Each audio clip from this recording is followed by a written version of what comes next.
Wow, Stephen King was really phoning it in with this one.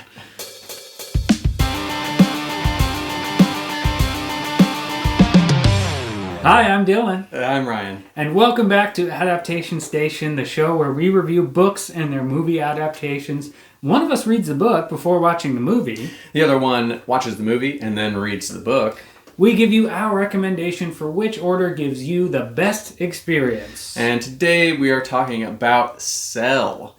I read the book first, so I'll tell you a little bit about that. Cell is a novel written by Stephen King and published in 2006. The premise of the book is that a strange signal begins broadcasting through people's cell phones, so that when they use their phones, they basically turn into zombies. And the story follows Clayton Riddell, who is spared of becoming a zombie, being one of the dwindling number of people in the world who doesn't own a cell phone at this time in 2006. Yeah. But he's caught in the initial outbreak, miles and miles away from his ex and his son. So he embarks on a mission to go find his son. And on the way, he meets a few compatriots and begins to learn more about what they start to call the phone crazies. Absolutely. And as early as 2006, the same year the book was published, there was talk of a movie adaptation in the works. However, due to studio delays and people leaving the project, filming started years later, and we didn't get a movie version until a full decade later in 2016, and it was released via video on demand. That means there was no theatrical release, might have flown under your radar. The movie version of Cell stars John Cusack as Clayton Riddell, Samuel L. Jackson as Tom McCourt, reuniting after the 1408 adaptation by Stephen King. And it also stars Isabel Fuhrman as Alex Waxman. It was directed by Tod Williams, who also directed Paranormal Activity 2.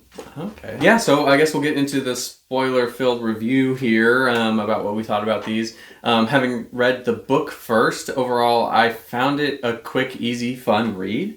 I don't have the complaint that I have had about some longer Stephen King books, because this one's fairly long. It's 400 pages around that. Something like that. Yeah, pretty thick. And, you know, that's what I thought about some Stephen King books that are long, is that they need more editing, and he needs more stuff cut out. And I didn't feel that about this. Maybe it's because I read this when it came out in the time. So, and I remember enjoying it then, and maybe that's why I enjoy it now. Hard to know. But with like what it's about too, it's kind of funny to look back now and read what's clearly like an early message about cell phones rotting your brain, right? It's literally a story about the people who use the phones are turning into mindless zombies and sheep, versus the valiant few people who haven't adopted cell phones yet are the ones who haven't turned into zombies, and they come and save the day. Yeah, I mean, I basically had that reaction because I am reading it for the first time. So it did, to me, feel like already outdated, only, like 20 years later.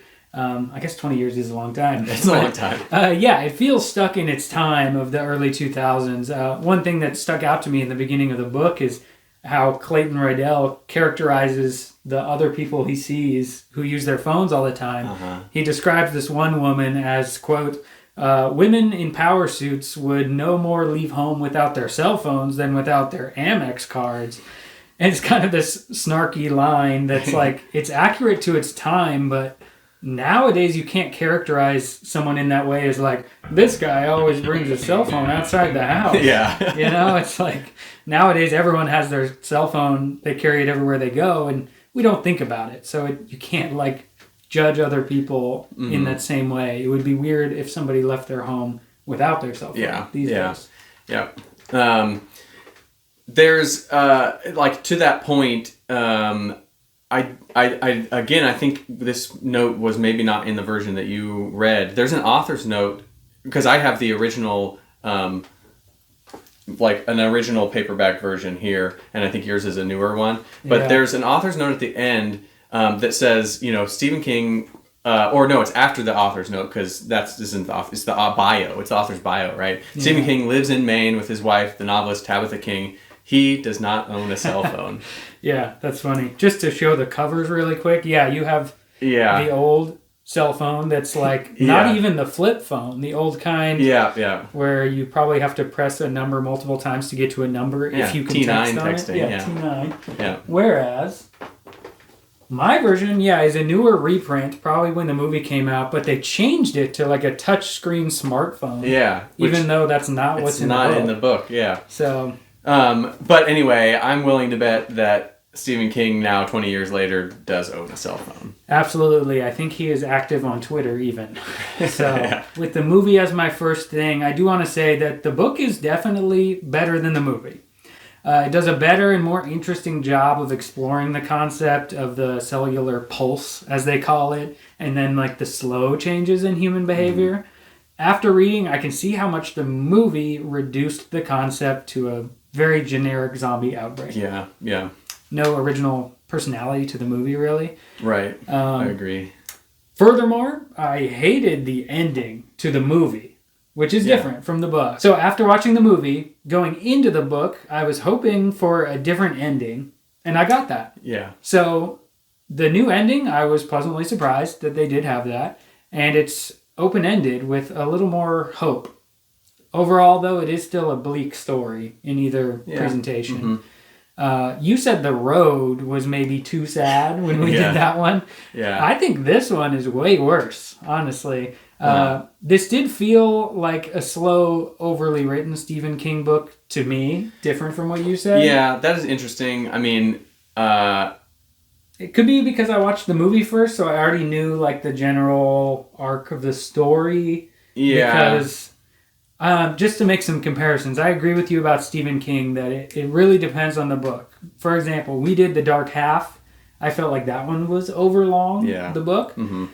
However, 11/22/63 is even longer, I think. And that one was like a page-turner. Right, yeah. It's not every book, that I think is too long. And again, like I said, I didn't think this was too long. I felt the opposite, not about the book, but that the movie...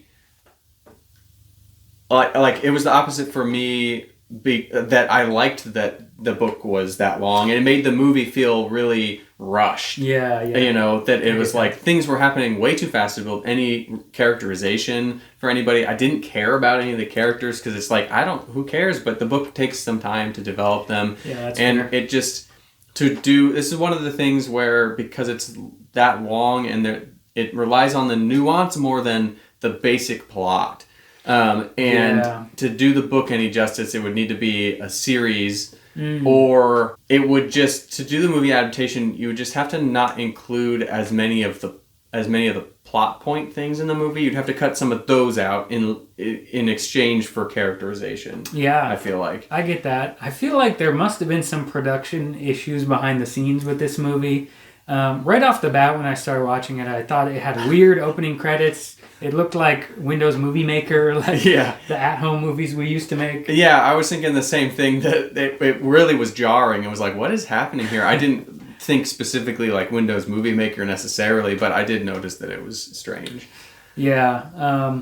Random thought too, but does putting your phone in the fridge make the battery last longer? That's something they do just in the movie. It can, because heat... Like the hotter a battery is, the more it'll lose charge faster. Like if you leave it in your car, it'll be draining faster. Okay. So, fun fact of the day. I don't think it's going to make that much of a difference, honestly, really. But somebody thought it was good. Thing to throw in there. I mean, getting more into the movie, kind of. I haven't talked about a lot about that yet. The zombies themselves are less interesting in the movie. Yeah. Because they're just more like generic zombies. Yeah. In the book, they start to develop telepathic powers. Yeah. Like the Raggedy Man, which is also better in the book. Yeah. Speaks through the characters' mouths. Yeah. And that's very disturbing to them when it happens to them. Yeah, because they're being controlled. Like tower or something. Yeah, and then all of the zombie people, the phone crazies, gain the power to like levitate at the end. Like there's this one crazy scene where they're like lining the roads as they're going to the fairgrounds or whatever, and they're just like levitating along the sides of the road. That would be so creepy to see in the movie. It just didn't exist. Also just in general, like maybe in 2006 the generic zombie genre wasn't overdone yet. True. I don't remember when like the Walking Dead TV show started. I would imagine it was about that time. I would think a little bit later than 2006. So certainly probably not overdone. Yeah. But it definitely is now. And even in 2016, it probably still was overdone by that point. So making it just generic is not as good. If you included some of these like extra unique things, it probably would have been better. Yeah, not the right time to make a generic zombie movie, but I agree. It could have been a lot more interesting if they took some of those elements of the book. Like another thing that makes the zombies more interesting in the book is that they kind of either evolve or devolve. I'm not sure how to describe it because, like you said, they do gain more powers. They can do more telepathy. They have kind of a hive mind. They can hover. And they get smarter over time. At the beginning, they're like animals and they're just destroying everything. But eventually, they slowly evolve. They get smarter about, like, I don't know, almost using weapons or like sneaking up on people, using different tactics to convert people into phone crazies like them. But then over time, as they get smarter, the people that they convert in future pulses, they're kind of like a weaker strain of the zombies. They're like a little bit more human. And so that leads to the whole ending, the different ending in the book about his son, that maybe the son has a weaker strain, so maybe he can be reprogrammed and become like back human again. He's not trying to eat his dad like the original zombies would have. Yeah. And it was interesting, kind of bizarre to me how his son is described kind of like a dog. Jordan, the kid from the school, speculates that the pulse is more like a computer worm. If you introduce another pulse, the worms will eat each other. So, the dad is thinking, I can still save my son.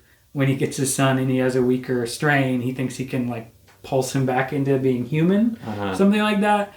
And then the ending to me, what made it kind of open-ended is, like, I feel like Clayton Rydell is a little bit of a unreliable narrator at that point, where he thinks he found his son. But I'm thinking, is it his son, or is Clay just crazy at this point and it's some other kid?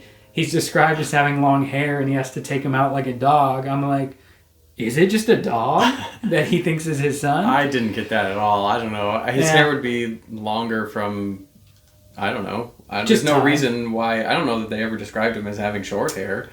Yeah, I don't know. It's just something that stood out to me. And long hair would have been a style to have as a boy in 2006. Yeah. I feel like it said something about, like, his son had longer hair than the last time he saw him. But I guess he just hadn't seen him for a while because they were in different places. Yeah. I was thinking, like, has that much time gone by? I never described them cutting their own hair. But that was just me having fun speculating with the ending. But the ending is pretty straightforward in the book, especially compared to the movie. But my overall opinion on the movie would be that it would have worked better if it was like 30 to 40 minutes long. More like an episode of The Twilight Zone or something. Or I guess Black Mirror at this point. Yeah, I can see that. That was basically my opinion on the Langoliers movie too, which also felt like an overly long Twilight Zone episode. Yeah, that was really long though. It was like 2 parts. It was 3 hours long total. Yeah. For a short story. Yeah, for a short story. So. Well, a short story that was also like over 100 pages, though. Short like in terms long, of short Stephen story. King novella, maybe we could call it. Are you addicted to your cell phone?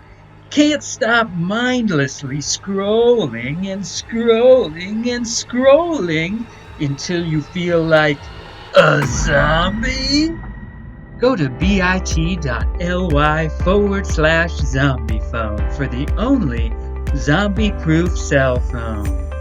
That's bit.ly/zombiephone. Take your life back with the only zombie-proof cell phone. This video was brought to you by ZombiePhone. All right, so for this one, it seems like we agreed on some things, disagreed on some things. So I'm curious to see how you rated it. Let's get into our final scores. Yeah, I read the book first, and I gave it a 7.9. That's Not good. amazing, but generally enjoyable. Yeah, pretty good. Score, good score. And then I watched the movie, and I gave it a 4.9. Ooh, makes sense. A big difference for those. Yeah. I read the movie first, and I gave it a 3.5, even lower. That's pretty low. I mean, it starts out generic plot. That's all right, but then it's not even well executed, and it has a dumb ending. So Yeah. that's bad. And then I read the book, and I gave it a 4.4. Oh, Just gosh. because it's undeniably better, but it's so sad, and it was a slog for me to Yeah. get through. Probably because the movie ruined it for me. Yeah. I mean, I could definitely understand that. We didn't agree as much as I thought we did now that we've looked at our scores. So let's combine those to see if Cell is overrated or underrated.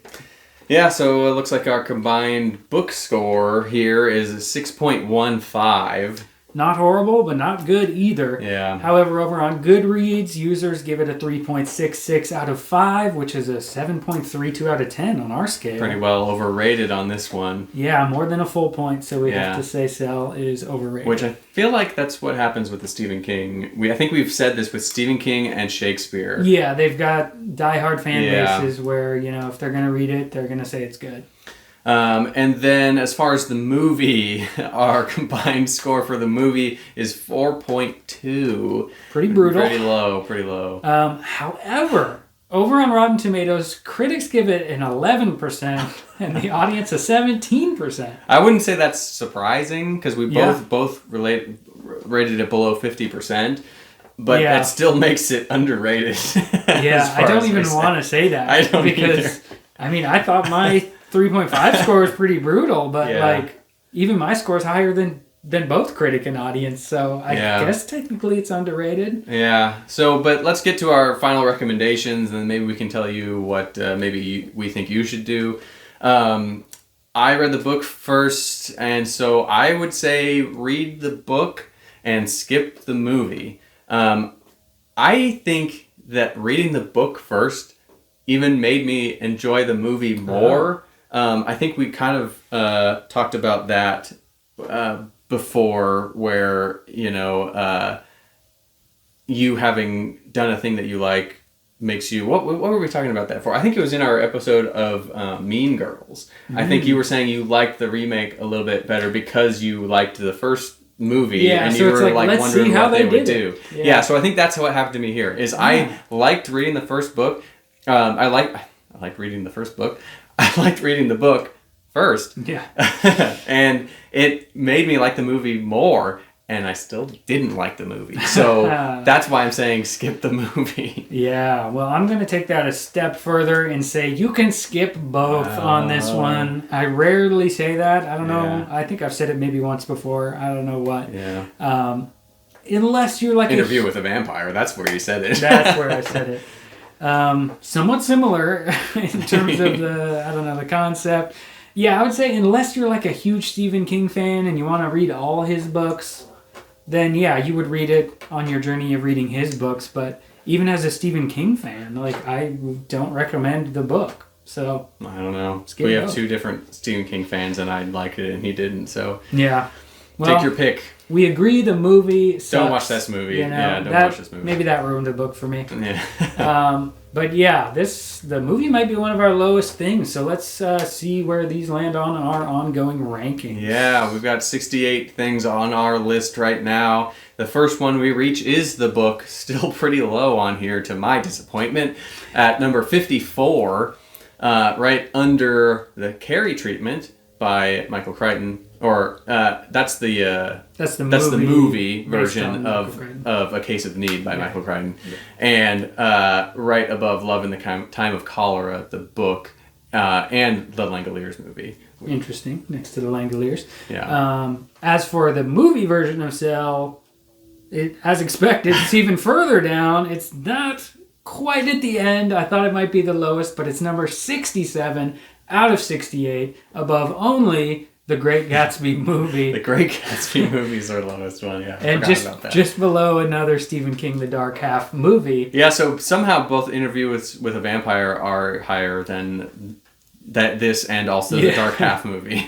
Yeah, but I I think I like the Dark Half book more. And then the weird thing about Great Gatsby is I love that book, hate the movie. That's why I think Interview with the Vampire is the only one. Well, because I rated it higher, so I pulled your really low ratings up. That's what happened, because you rated that for sure lower than these. You gave it like a 1 and a 2 or something crazy. Something like that. Something like that. Yeah. Okay, well, I'm glad to say that we are done with Cell by Stephen King. But what are we doing next month? Next month, we're going to be reading the Bulletproof Monk comic mini-series and watching the movie Adaptation starring Chow Yun-Fat and Seann William Scott. Interesting one. As for Cell, viewer, you tell me, which is better, the book or the movie? Let us know in the comments below. Like the video, subscribe to the channel, and tell your friends to tune in too. You can click another video now. Thank you. Bye.